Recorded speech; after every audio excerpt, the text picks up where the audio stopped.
कालच्या आपल्या पहिल्या लेक्चरमध्ये आपण तिन्ही पेपर्सच्या सिलेबसचा आढावा घेतला। आज आपण पेपर नंबर 4 पासून सुरुवात करतोय। पेपर नंबर 4 हा आंतरराष्ट्रीय राजकारणासंबंधीचा पेपर आहे। त्याच्यामध्ये जागतिक राजकारण हा भाग आपण मागच्या सेमिस्टरमध्ये पाहिला आणि आता पाहायचा आहे तो भारत आणि जग, म्हणजे जागतिक राजकारणामध्ये भारताचं स्थान काय आहे, भारताचे परराष्ट्र धोरण काय आहे, भारताचा राजनय कसा आहे ते आपल्याला पाहायचं आहे। म्हणजे 6व्या पेपरचा एकूण सिलेबस जर पाहिला तर तुमच्या लक्षात येईल की पहिला चॅप्टर फक्त थेरॉटिकल आहे। त्याच्यामध्ये 2 नवीन संकल्पना पहिल्यांदा तुम्हाला शिकायच्या आहेत, परराष्ट्र धोरण आणि राजनय। त्याच्यानंतर भारत आणि महासत्ता, या महासत्तांमध्ये अमेरिका, रशिया आणि चीन हे 3 महासत्तांचा भारताशी असलेला संबंध तो तपासून बघायचा आहे। त्याच्यानंतर भारत आणि सार्क, भारताची शेजारी राष्ट्र, भारत आणि आसियान आणि भारत आणि संयुक्त राष्ट्र, हे सगळं आपल्याला अभ्यासायचं आहे।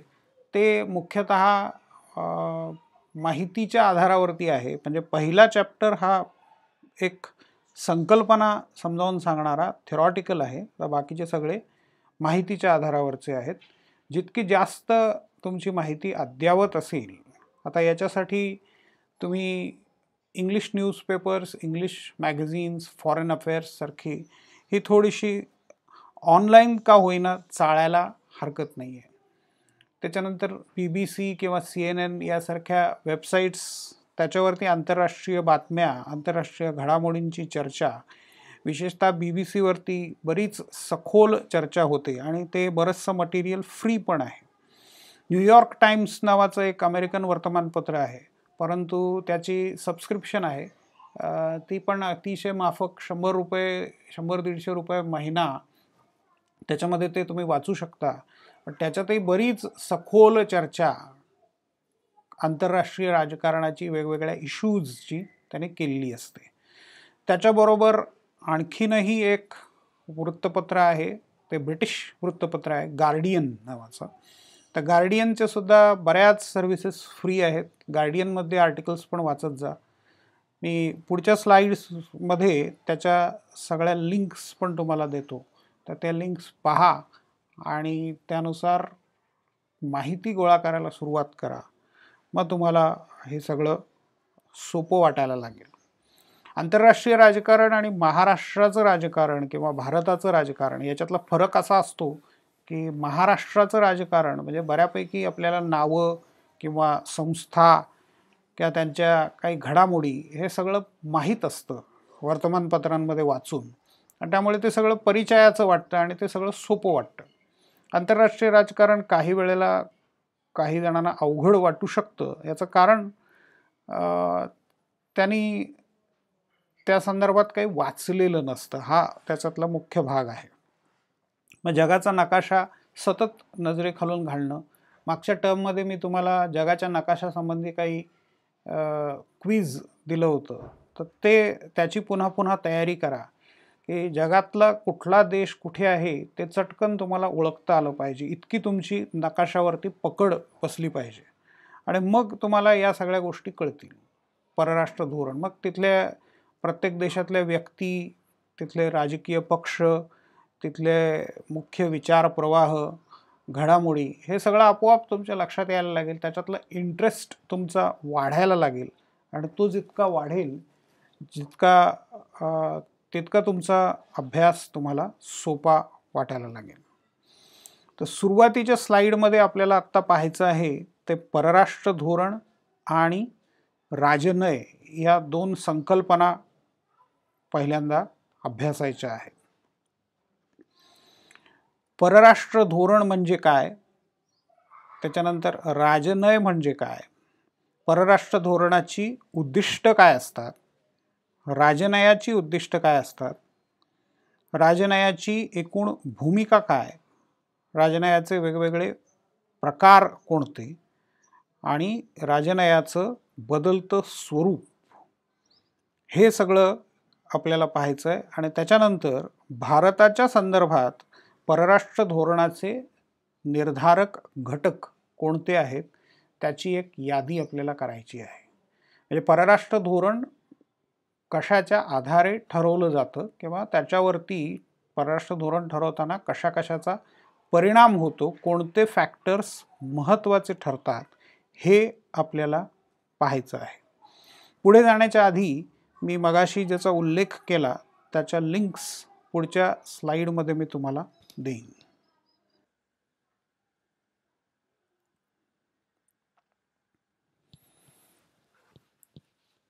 BBC, New York times, the guardian, foreign affairs आणि CNN या 5 वेबसाईट्स मी तुम्हाला उदाहरणादाखल देतोय. याच्या पलीकडे तुम्ही स्वतंत्रपणे शोध घेऊ शकता. इंटरनॅशनल रिलेशन संबंधाने चर्चा करणारी बरीच नियतकालिका आहेत, बऱ्याच वेबसाईट्स आहेत, तर त्याचा शोध घेऊन तुम्ही जास्तीत जास्त माहिती एकत्र करू शकता. तर आपण सुरुवात करूया आता आपल्या टॉपिकला. परराष्ट्र धोरण म्हणजे काय हा मुद्दा आपण पहिल्यांदा बघूया. परराष्ट्र, मी काल बोलताना सांगितलं की परराष्ट्र म्हणजे जे आपलं नाही ते. पण मुळात आपल्याला बघायचं आहे की राष्ट्र नावाची संकल्पना कधी निर्माण झाली, कशी निर्माण झाली. म्हणजे आता माणसाच्या इतिहासामध्ये जर पाहिलं प्राचीन काळापासून जंगलात राहणारा प्राणी, मग त्याच्यानंतर हळूहळू ग्रामीण भाग, खेडी वस्त्या निर्माण झाली आणि मग शेवटी तुम्हाला दिसेल शहरीकरण झालं, अर्बनायझेशन झालेलं दिसतं. राजे राजवाडे होते, संस्थानिक होते जगभर सगळीकडे. 1648 मध्ये जर्मनीमधला एक भाग आहे वेस्टफॅलिया, तर त्या वेस्टफॅलियामध्ये एक करार झाला. त्यावेळेचे जे राजे संस्थानिक होते ते सगळे एकत्र आले आणि त्यांनी असं ठरवलं की आपण आपली एक भूमी आत्ताची जी आहे ती निश्चित करायची आणि त्याच्यामध्ये मग अतिक्रमण करायचं नाही, त्याच्यामध्ये दुसऱ्या राजांनी शिरकाव करायचा नाही आणि हे प्रत्येकाने पाळायचं. आकाराने किंवा ताकदीने कितीही छोटे मोठे आपण असलो तरी आपण दुसऱ्याचा मान राखायचा आणि मग तिथून राष्ट्रांची व्यवस्था निर्माण झाली. म्हणजे वेस्टफॅलियाचा जो करार आहे 1648चा, तिथे राष्ट्र या संकल्पनेचा जन्म झाला असं मानलं जातं. म्हणजे त्याच्या आधीपासून थोड्या डेव्हलपमेंट्स चालू होते या दृष्टिकोनातून, पण त्याच्यानंतर ही संकल्पना मोठ्या प्रमाणावरती पुढे आली. मग ब्रिटनचं राष्ट्र उभं राहिलं, फ्रान्स उभा राहिला. युरोपमध्ये बहुतेक राष्ट्र भाषेच्या आधारावरती निर्माण झाली आणि मग हळूहळू राष्ट्रवाद ही संकल्पना पुढे आली. मग इटलीमध्ये मॅझिनी आणि गॅरिबाल्डीची जोडी आहे. मॅझिनीचा प्रभाव सावरकरांवरती प्रचंड होता. म्हणजे त्याच्या ज्या ऑर्गनायझेशन्स आहेत त्याच पद्धतीने त्याने अभिनव भारतची सावरकर बंधूंनी पुढे इथे स्थापना केली. तर हे इटलीची स्थापना, मग इटालियन बोलणारे सगळे एकत्र आणि मग जे छोटे छोटे राज्य होती किंवा सरंजामशाही व्यवस्था होत्या ते सगळं एकत्र करून इटलीचं एकत्रीकरण करून मॅझिनी आणि गॅरिबाल्डी यांनी इटली हे राष्ट्र निर्माण केलं.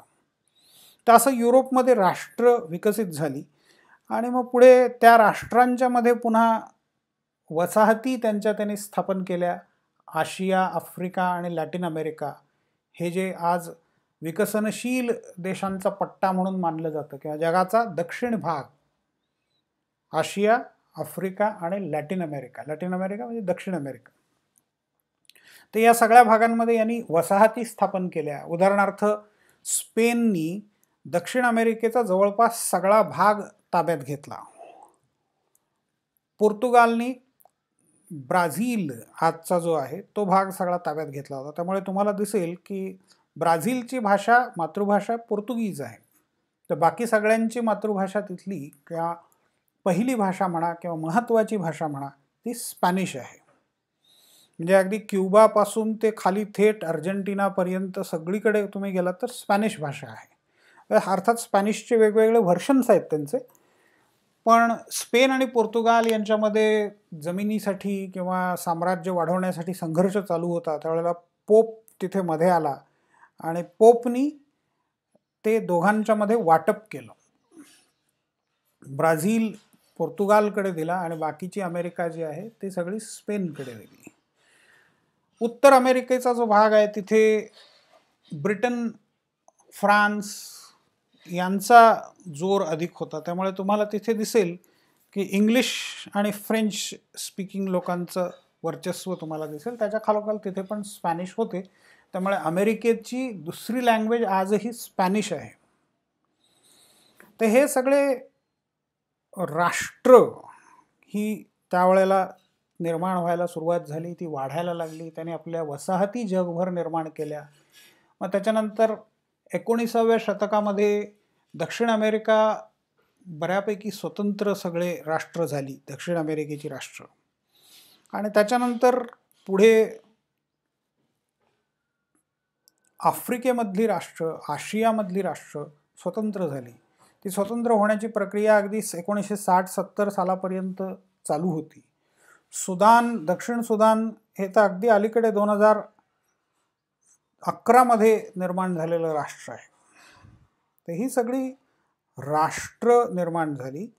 आज जगामध्ये 193 सार्वभौम देश असे आहेत की ज्यांचं संयुक्त राष्ट्रांचं सदस्यत्व आहे. त्याच्यानंतर व्हॅटिकन सिटी नावाचा देश आहे. व्हॅटिकन सिटी म्हणजे इटलीमध्ये रोम शहराच्या मध्यभागी व्हॅटिकन सिटी नावाचा एरिया आहे आणि तिथे ख्रिश्चन धर्माचे प्रमुख धर्मगुरू पोप यांचं वास्तव्य असतं आणि म्हणून त्याने वेगळ्या देशाचा दर्जा दिलेला आहे. पण संयुक्त राष्ट्रांनी त्याला संपूर्ण सार्वभौम देश म्हणून सदस्यत्व दिलेलं नाही आहे. ऑब्झर्वर कंट्री म्हणून मान्यता दिलेली आहे, निरीक्षक म्हणून. आणि दुसरं एक राष्ट्र असं आहे की पॅलेस्टाईन. आता ही पॅलेस्टाईनची भूमी ही इस्राईलच्या जवळ असलेला तो भाग आहे. इस्राईलचा सगळा भागच पॅलेस्टाईनचा होता आणि तो आमचाच आहे असं पॅलेस्टाईनवाद्यांचं म्हणणं आहे. इस्राईलचं म्हणणं आहे की हा आमचा भाग होता आणि त्याने त्याच्यावरती 1948 मध्ये कब्जा मिळवून स्वतःचं राष्ट्र प्रस्थापित केलं. त्यामुळे पॅलेस्टाईनला अजून पूर्ण दर्जा मिळालेला नाही आहे. पॅलेस्टाईनला रेकग्निशन सगळ्या जगाचं नसल्यामुळे अजूनही त्यांनाही ऑब्झर्वर स्टेटस संयुक्त राष्ट्राने दिलेला आहे. तैवानचा वेगळा प्रश्न आहे. तैवान हा चीनचाच भाग आहे असं चीनचं म्हणणं आहे आणि ते संयुक्त राष्ट्रांनी मान्य केलेलं असल्यामुळे तैवानला स्वतंत्र दर्जा दिला जात नाही किंवा तैवानला युनायटेड नेशन्सचं सदस्यत्व पण नाही आहे. तर 193 अधिक हे 2 म्हणजे 195, तैवान म्हणजे 196 आणि आणखीनही असे काही वादग्रस्त असे भाग आहेत की जिथे त्यांनी स्वतः सार्वभौमत्व जाहीर केलं पण जगभरातल्या अनेक देशांनी त्याला मान्यता दिलेली नाही आहे. त्यामुळे त्यांना सदस्यत्व द्यायचं की नाही हा प्रश्न आहे. तर असे सगळे भाग वगैरे मिळून, वादग्रस्त देश मिळून साधारणपणे 200 सार्वभौम देश आहेत. तर या सगळ्या देशांचं एकमेकांशी असलेलं धोरण म्हणजे प्रत्येक देशाचं परराष्ट्र धोरण असतं. मग हे परराष्ट्र धोरण कोण ठरवतं, कसं ठरवतं, त्याच्या संबंधीचे काही सिद्धांत हे आता आपल्याला उरलेल्या तासामध्ये पाहायचं आहे. परराष्ट्र धोरणासंबंधी कौटिल्य किंवा ज्याला आपण चाणक्य म्हणतो किंवा ज्याला विष्णुगुप्त ह्या दुसऱ्या नावाने पण तो ओळखला जायचा, त्याच्यापासून आपण सुरुवात करू. परराष्ट्र धोरणासंबंधी जरी राष्ट्र ही संकल्पना त्यावेळेला नव्हती, त्यावेळेला राजा होता आणि त्याचं राज्य किंवा त्याचं संस्थान असायचं. तर या राजांनी दुसऱ्या शेजारच्या राज्याशी आपला व्यवहार कसा ठेवावा याच्या संबंधी कौटिल्यांनी सिद्धांत मांडलेला होता. त्याला मंडल सिद्धांत असं तो म्हणतो की राज्यांचं एक मंडल असं त्यांनी कल्पना केली आहे आणि त्याच्यामध्ये आपण 3 राज्यांचं उदाहरण घेऊन तो सिद्धांत सांगण्याचा प्रयत्न करूया. समजा ए, बी आणि सी अशी 3 राज्य आहेत जी एकमेकांच्या शेजारी आहेत. म्हणजे एच्या शेजारी बी आहे आणि बीच्या शेजारी सी आहे. कौटिल्याच्या म्हणण्याप्रमाणे शेजारी राष्ट्र हे 1 नंबरचं शत्रू राष्ट्र. याचं कारण त्यावेळेला काय हवाई दल नव्हतं किंवा नौदल फारसं विकसित नव्हतं, आरमार फारसं विकसित नव्हतं. जे काही युद्ध चालायचं ते पायदळाच्या आधाराने चालायचं, भूमीवरती चालायचं. आणि भूमीवरती जे सैन्यदल होतं, आर्मी ज्याला आपण म्हणतो, तर आर्मीच्या साहाय्याने युद्ध चालायचं. तर शेजारी राष्ट्रांवरती हल्ला करण्याची शक्यता जास्त असायची. सीमेवरून घुसून हल्ला होणं म्हणजे धोका सगळ्यात जास्त कोणाकडून असायचा, तर तो शेजारच्या राष्ट्राकडून असायचा. त्यामुळे कौटिल्य असं म्हणतो की शेजारी हा 1 नंबरचा तुमचा शत्रू असेल. म्हणजे एचा शत्रू कोण, तर बी. बीच्या शेजारी सी आहे, म्हणजे बीचा 1 नंबरचे शत्रू कोण, एका बाजूला ए असेल आणि दुसऱ्या बाजूला सी असेल. तर आपण एच्या भूमिकेतून परराष्ट्र धोरण कसं असलं पाहिजे ते बघूया. एच्या भूमिकेनुसार बी हे राष्ट्र 1 नंबरचा शत्रू असेल.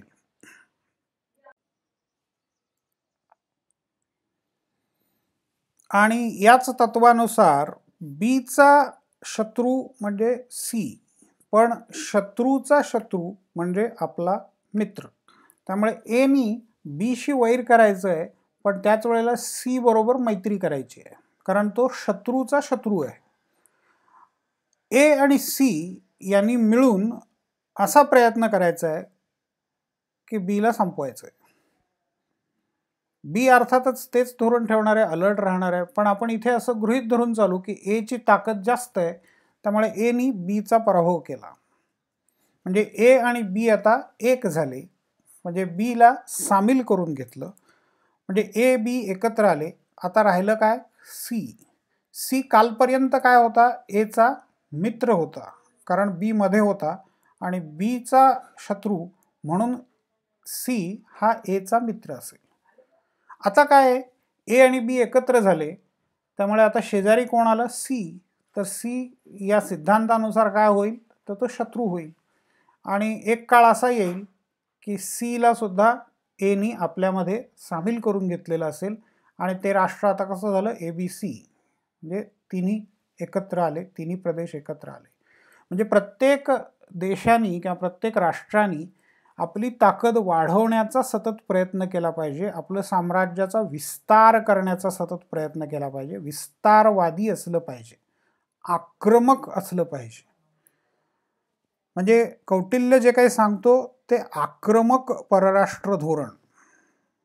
कौटिल्यानंतर बऱ्याच काळानंतर 15व्या-16व्या शतकामध्ये मांडली गेलेले सिद्धांत, त्याच्यामध्ये मॅकिव्हेलीचा सिद्धांत आहे, तर तोही साधारणपणे याच प्रकारचा आहे. परराष्ट्र धोरणाच्या संदर्भात कोणावरही विश्वास ठेवू नये, कोणालाही फसवलं तरी हरकत नाही, असं सगळे मॅकिव्हेलीचे विचार होते. कौटिल्याशी मिळते जुळते विचार आहेत. त्याचंही म्हणणं हेच आहे की शेजारी हा 1 नंबरचा शत्रू, शेजाऱ्याचा शेजारी हा तात्पुरता का होईना तुमचा मित्र असेल. तर हे मॅकिव्हेली आणि कौटिल्यमध्ये तुम्हाला सारखं दिसून येईल. आता ह्याच्या विरुद्ध नेमकं परराष्ट्र धोरण म्हणजे शांतता, मैत्री याचा पुरस्कार करणारं परराष्ट्र धोरण, ते भारताचे भूतपूर्व पंतप्रधान, पहिले पंतप्रधान जवाहरलाल नेहरू यांनी मांडलेलं दिसतं. नेहरूंनी पंचशील तत्वांच्या स्वरूपामध्ये हे स्वतःचं धोरण, परराष्ट्र धोरण मांडलेलं होतं. भारताचं परराष्ट्र धोरण ठरवण्यामध्ये पंतप्रधान जवाहरलाल नेहरूंचा वाटा मोठा आहे. अगदी स्वातंत्र्याच्या आधीपासून त्यांनी भारताच्या परराष्ट्र धोरणाची चर्चा सुरू केली होती. Glimpses of the world history नावाचं त्यांचं पुस्तक, ते जरूर वाचा. म्हणजे जगाच्या इतिहासाचा त्यांचा अभ्यास किती दांडगा होता ते तुमच्या लक्षात येईल. तर त्यांनी जे पंचशील धोरण मांडलेलं होतं ते शांतता आणि मैत्रीच्या आधारावरती होतं. शेजारी राष्ट्रांशी मैत्री असावी हे त्यांचं मुख्य धोरण होतं.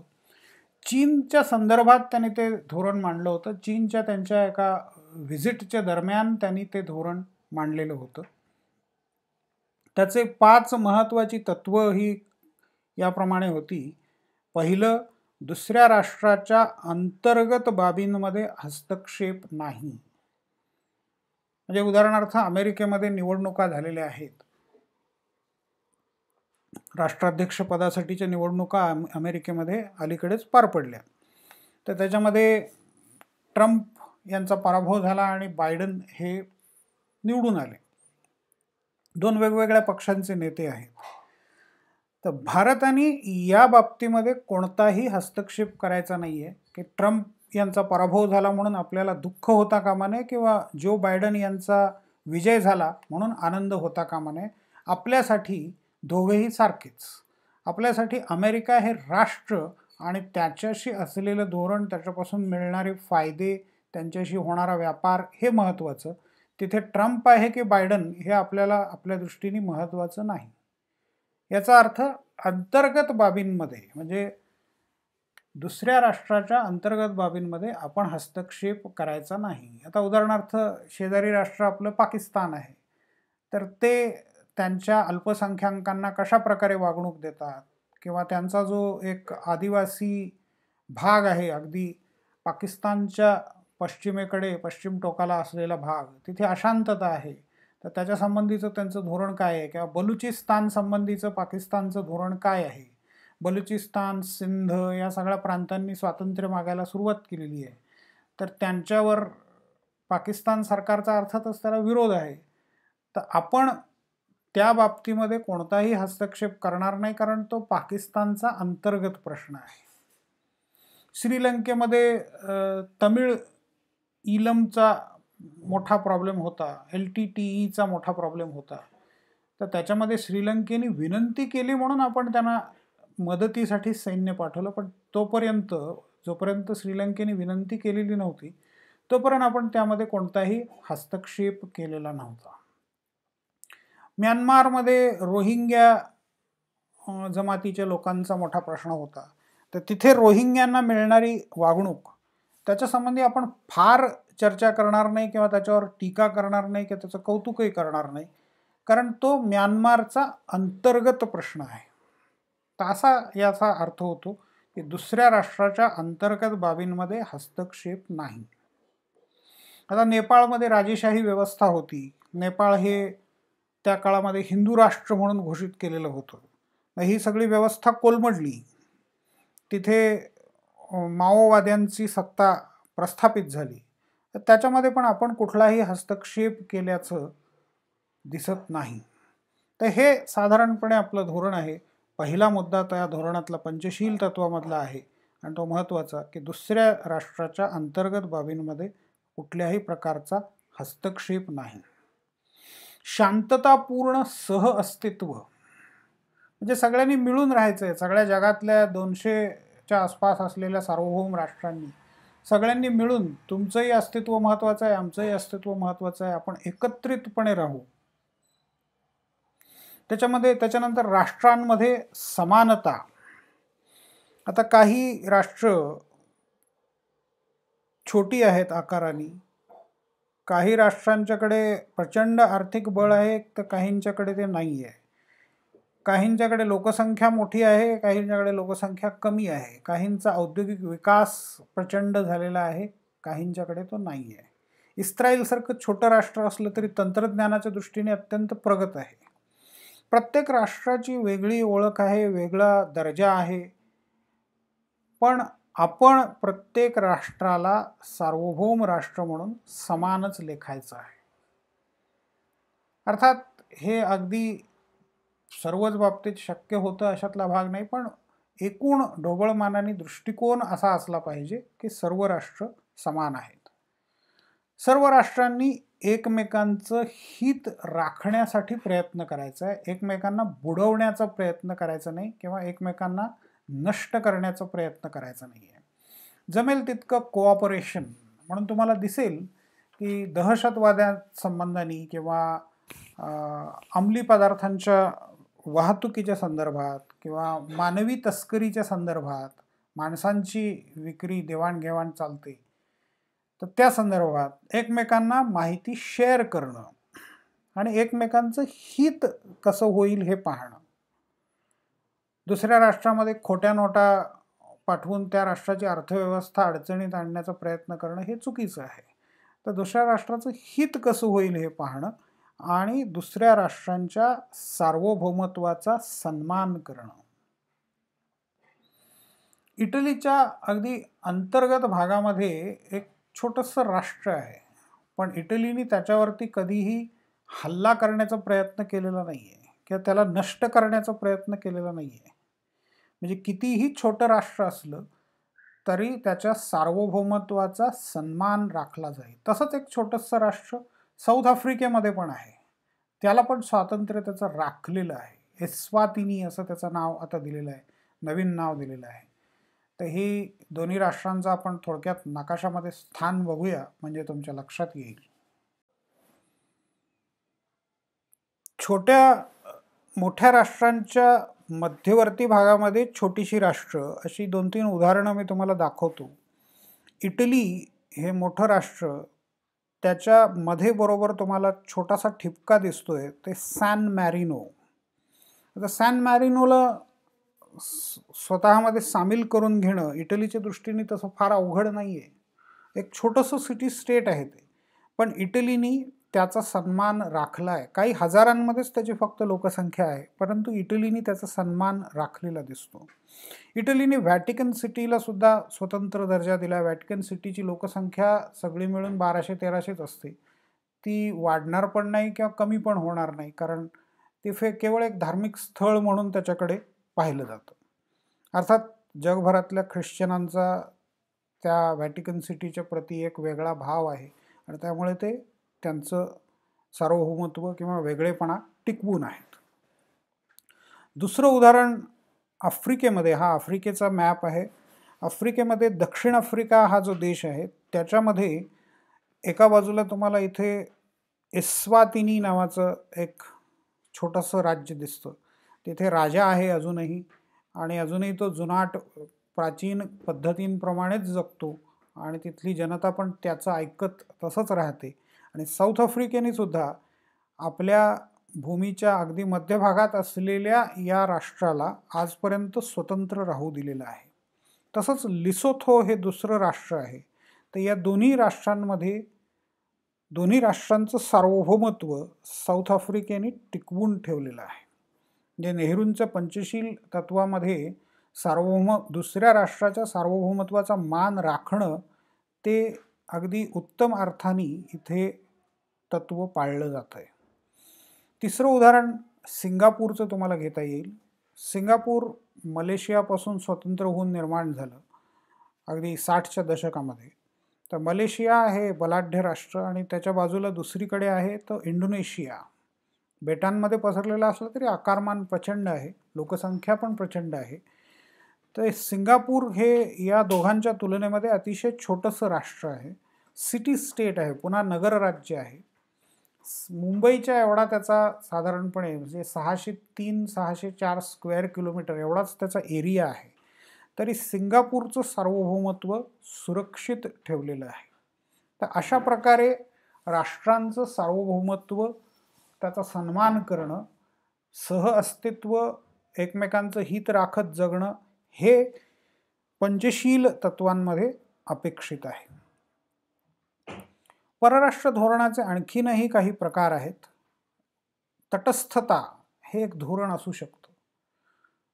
काही राष्ट्रांनी तसं धोरण स्वीकारलेलं आहे. स्वित्झर्लंडनी पहिल्या आणि दुसऱ्या महायुद्धामध्ये तटस्थतेचं धोरण स्वीकारलेलं होतं.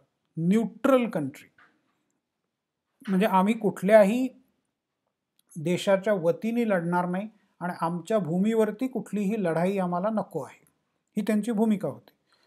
अर्थात त्याचा बाकीच्या सगळ्या राष्ट्रांनी सन्मान केला म्हणूनच ती भूमिका त्यांना स्वीकारता आली, हेही तितकंच खरं आहे. कारण छोट्याशा स्वित्झर्लंडला चिरडून टाकणं जर्मनी किंवा फ्रान्स, ब्रिटन यांना सहज शक्य होतं.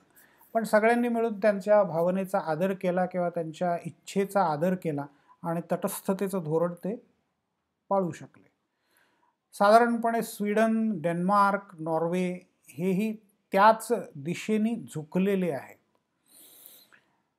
अलिप्तता हे आणखीन एक परराष्ट्र धोरण जे पुन्हा पंतप्रधान पंडित जवाहरलाल नेहरू, भारताचे पहिले पंतप्रधान पंडित जवाहरलाल नेहरू यांनी मांडलेलं धोरण.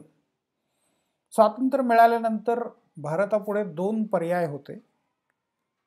अमेरिकेच्या गटामध्ये सामील होणं किंवा सोव्हिएट रशियाच्या गटामध्ये सामील होणं. म्हणजे एकतर भांडवलवादी अर्थव्यवस्था स्वीकारणं किंवा साम्यवाद स्वीकारणं, सर्व अर्थाने, राजकीय आर्थिक सर्व अर्थाने.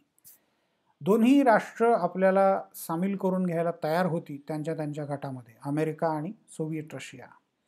पण नेहरूंनी स्पष्ट भूमिका घेतली की आम्हाला कोणत्याही राष्ट्राशी शत्रुत्व नको आहे, त्याच्यामुळे आम्ही कोणाच्याही गटात सामील होणार नाही, आम्ही स्वतंत्र राहणार आणि स्वतंत्रपणे जगातल्या घडामोडींवर संबंधी आमची मतं व्यक्त करत राहणार. त्याला अलिप्तता असं म्हणतात. तटस्थता याच्यामध्ये स्वित्झर्लंडची जी काही भूमिका आहे की त्याच्यामध्ये ते दुसऱ्याविषयी कोणतीही प्रतिक्रिया सुद्धा देणार नाहीत किंवा काय चाललंय याच्याबाबत तिकडे लक्षच देणार नाही. मग अमेरिका काय करते, चीन कोणावर अन्याय करतो, कुठल्याच बाबतीत कुठलीच भूमिका ते घेणार नाहीत. नेहरूंचं म्हणणं असं नव्हतं. त्यामुळे तटस्थता आणि अलिप्तता या 2 वेगवेगळ्या गोष्टी आहेत. अलिप्तता म्हणजे न्यूट्रॅलिटी नाही आहे, म्हणजे आपण गप्प बसणार नाही किंवा दुर्लक्ष करणार नाही. जे काही घडामोडी चाललेले आहेत त्याच्यावरती खुलेपणाने कोणाचीही बाजू न घेता निपक्षपातीपणे जे काही सत्य आहे त्याच्या बाजूनी मत मांडणार. तर ही अलिप्तता होती. नेहरूंच्या काळामध्ये युगोस्लावियाचे प्रमुख टिटो आणि इजिप्तचे प्रमुख नासेर या दोघांनी ही संकल्पना उचलून धरली आणि त्याच्यामुळे आफ्रिका, लॅटिन अमेरिका, पूर्व युरोप असे आणि आशियामधले बरेच असे सगळे देश एकत्र आले आणि 100च्या वर देशांनी एकत्र येऊन अलिप्ततेची चळवळ उभी केलेली होती. अर्थात शीतयुद्ध संपल्यानंतर अलिप्ततेच्या धोरणाला फारसा अर्थ राहिला नाही, कारण 2 गट आणि 2 गटांमध्ये विभागलेलं जग आणि त्यांच्यामधलं शीतयुद्ध हा प्रकारच संपला. सोव्हिएत युनियन आणि त्यांचा साम्यवादी राष्ट्रांचा गट नष्ट झाले. त्याच्यामुळे अमेरिकेची सत्ता, अमेरिकेचं वर्चस्व जगभर प्रस्थापित झालं आणि मग 2 तटांमध्ये 2 गटांमध्ये विभागलेलं जग ही संकल्पनाच नष्ट झाली. त्यामुळे एकतर तुम्ही अमेरिकेचे मित्र व्हा किंवा अमेरिकेचे शत्रू व्हा, असं बुश म्हणालेच होते की आणि आम्ही जगाचे सगळे पोलीस आहोत, जगाचं नियंत्रण आम्ही करणार, ही भूमिका त्यांनी घेतलेली होती. शीतयुद्धाच्या दरम्यान हे तसं झालेलं होतं की 2 गटांमध्ये जग विभागलेलं होतं, पण नंतर तसं राहिलं नाही आणि त्याच्यामुळे मग आता जी परिस्थिती निर्माण झालेली आहे ती पूर्णतः वेगळी आहे. 1991 नंतर जी परिस्थिती विकसित होत गेली ती पूर्णतः वेगळी आहे. आता नवीन नवीन गट आणि नवीन नवीन अलायन्सेस तयार होताना दिसत आहेत.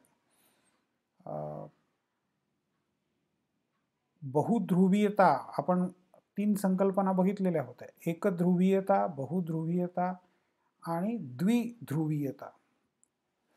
बायपोलर सिस्टीम म्हणजे जी शीतयुद्धाच्या दरम्यान होती, अमेरिका आणि सोव्हिएट युनियन, बायपोलर.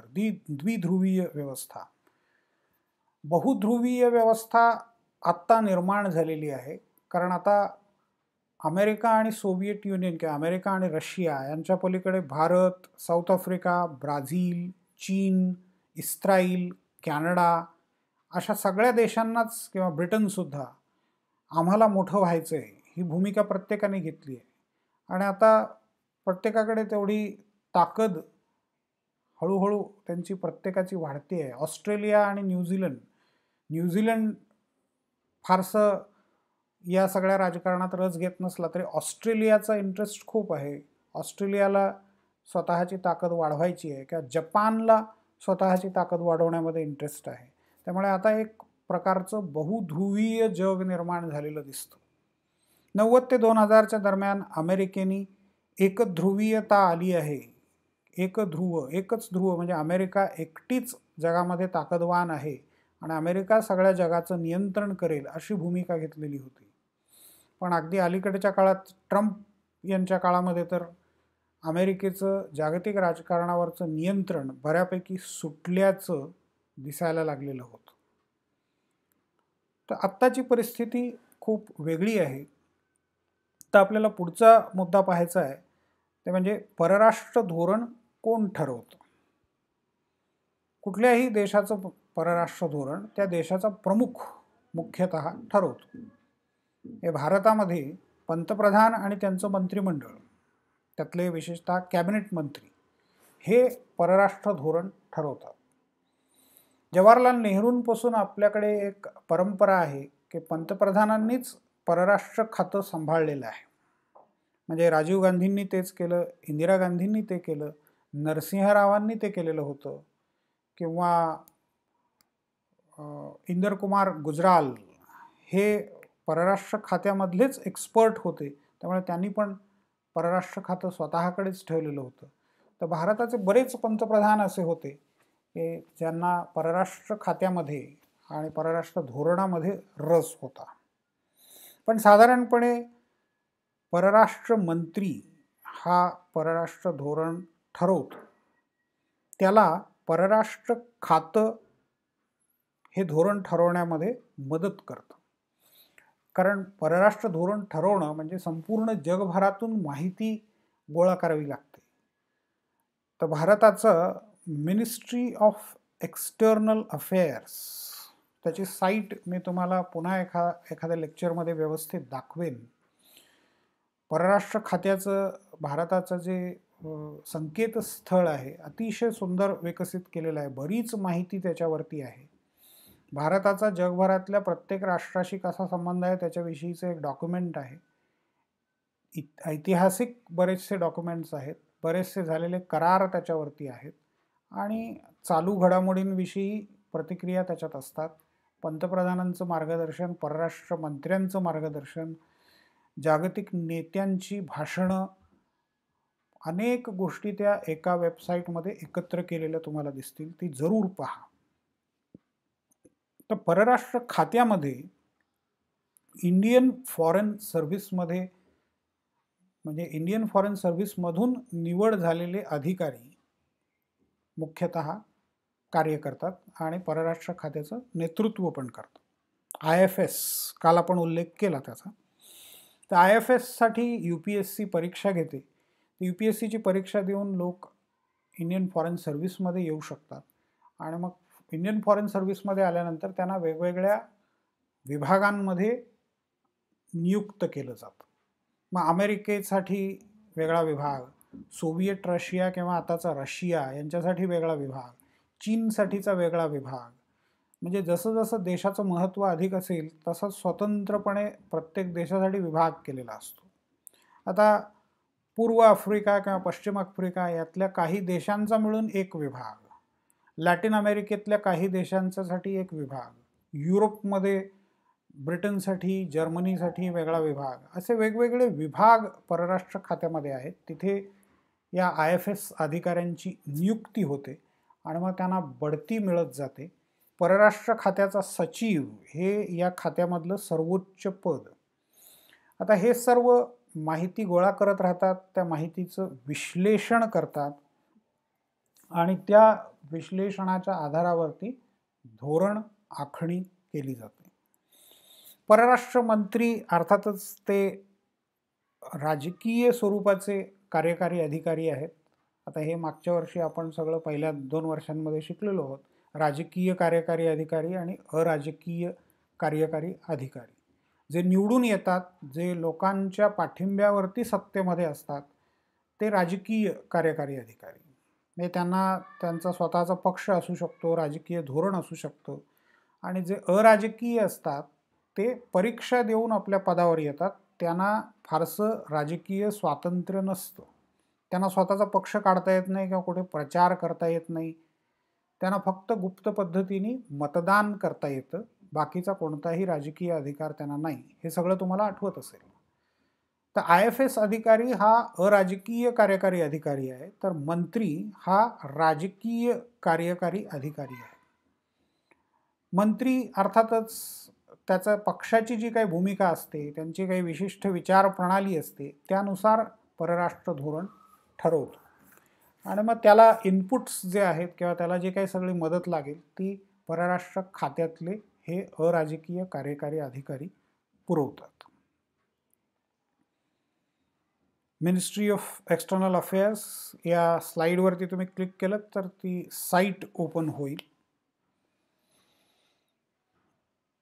जाता जाता आज आणखीन 2 गोष्टींचा उल्लेख करायचा आहे. चीनचं एक परराष्ट्र धोरण आहे.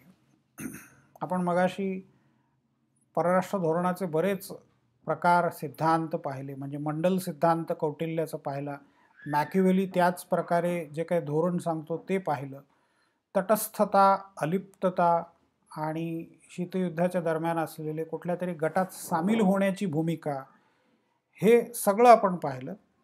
चीनचं परराष्ट्र धोरण या सगळ्यांच्यापेक्षा वेगळं आहे. चीनमध्ये एक विकी नावाचा बुद्धिबळासारखा खेळ आहे. त्यामध्ये प्रतिस्पर्ध्यापेक्षा अधिक भूमी व्यापून त्याला घेरून अडकवून टाकायचं हा उद्देश असतो. चीनचं सध्याचं परराष्ट्र धोरण याच सिद्धांतावर आधारित आहे असं एकूण त्यांच्या हालचालींकडे, कारवायांकडे पाहिलं की जाणवतं. भारताला सर्व बाजूनी घेरण्याचा प्रयत्न त्यांनी चालवलेला दिसतो. स्ट्रिंग ऑफ पर्ल्स असं त्याला म्हणतात. मोत्यांची माळ, म्हणजे भारताच्या गळ्याभोवती मोत्यांच्या माळेचा फास अडकवायचा, तो ओढायचा आणि भारताला अडचणीत आणायचं, अशी ती भूमिका आहे.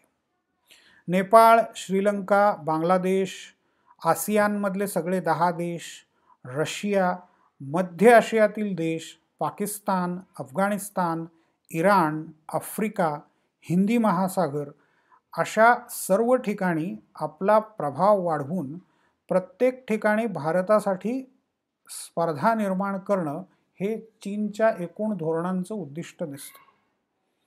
बेल्ट अँड रोड प्रकल्पाचा भारताला अडचणीत आणणं हाही एक महत्त्वाचा उद्देश आहे. म्हणजे आपण जिथे जिथे जाऊ तिथे चीननी आपल्यापेक्षा आधी जाऊन किंवा आपल्यानंतर येऊन सुद्धा आघाडी मारलेली दिसते. आपण श्रीलंकेशी मैत्री करण्याचा प्रयत्न केला. श्रीलंकेमधला LTTEचा प्रश्न सोडवण्यासाठी आपण लष्कर आपलं पाठवलं, शांती सेना पाठवली. चीननी त्याच्यानंतर श्रीलंकेच्या राजकारणामध्ये शिरकाव केला. तिथल्या अनेक प्रकल्पामध्ये मोठ्या प्रमाणावरती गुंतवणूक केली आणि चीननी श्रीलंकेचं एक बंदर काही काळापुरतं वापरासाठी ताब्यात पण घेतलेलं आहे. त्याचे डिटेल्स आपण नंतर कधीतरी बघू. पण जिथे जिथे जाईल पाकिस्तान आणि चीनची मैत्री जगजाहीर आहे. पाकिस्तानमध्ये कार्य करणारे जे अतिरेकी आहेत, दहशतवादी आहेत, ते भारतात येतात, पकडले जातात, तर त्यांच्याकडे चीनी बनावटीची शस्त्रास्त्र सापडतात. काश्मीर प्रश्नासंबंधी त्यांनी पाकिस्तानला मदत केलेली दिसते. नेपाळमध्ये माओवाद्यांची सत्ता आलेली आहे, तर नेपाळमध्ये पण त्यांनी चीनचा प्रभाव हळूहळू तुम्हाला जाणवायला लागलेला दिसतो. भूतानला आपल्या विरुद्ध भडकवण्याचा किंवा भूतानला संपवण्याचा प्रयत्न चीननी केला. तिबेट हे छोटंसं राष्ट्र ताब्यात घेऊन भारताच्या थेट सीमेवरती चीन येऊन धडकला. हिंदी महासागरामध्ये आपलं बळ वाढवण्याचा प्रयत्न चीन नेहमीच करत आलेला आहे. आफ्रिका आणि लॅटिन अमेरिकेमध्ये आपण गुंतवणूक करतो, तर त्याच्या पाठोपाठ त्याच्यापेक्षा जास्त गुंतवणूक चीनची झालेली दिसते. तर अशा प्रकारे सर्व बाजूनी, म्हणजे अगदी बांगलादेशवरती पण प्रभाव टाकण्याचा प्रयत्न त्यांना मोठ्या प्रमाणावर पैसा देऊन, किंवा थायलंडमध्ये पण त्यांनी ते प्रयोग केलेले दिसतात. बेल्ट अँड रोड हा जो काही प्रकल्प आहे, त्या प्रकल्पाच्या माध्यमातून अब्जावधी रुपयांची गुंतवणूक, म्हणजे भारत रशिया मैत्री आहे तर त्याच्यामध्ये पण घुसखोरी करण्याचा प्रयत्न चीननी केलेला दिसतो. तिथे पण रशियाला आपल्या बाजूनी ओढण्याचा आणि भारताविरुद्ध मत तयार करण्याचा प्रयत्न चीननी केलेला दिसतो. तर चीनचं हे एक वेगळंच परराष्ट्र धोरण, म्हणजे एखाद्या राष्ट्राला त्याच्या आजूबाजूची सगळी भूमी ताब्यात घेऊन अडचणीत आणणं. आता ही परराष्ट्र धोरण ठरवण्याची आपण मगाशी जे पाहिलं ऑफिशियल सगळी हायरार्की पाहिली. पंतप्रधान, मंत्रिमंडळ, परराष्ट्र मंत्री, परराष्ट्र खातं यांच्या पलीकडे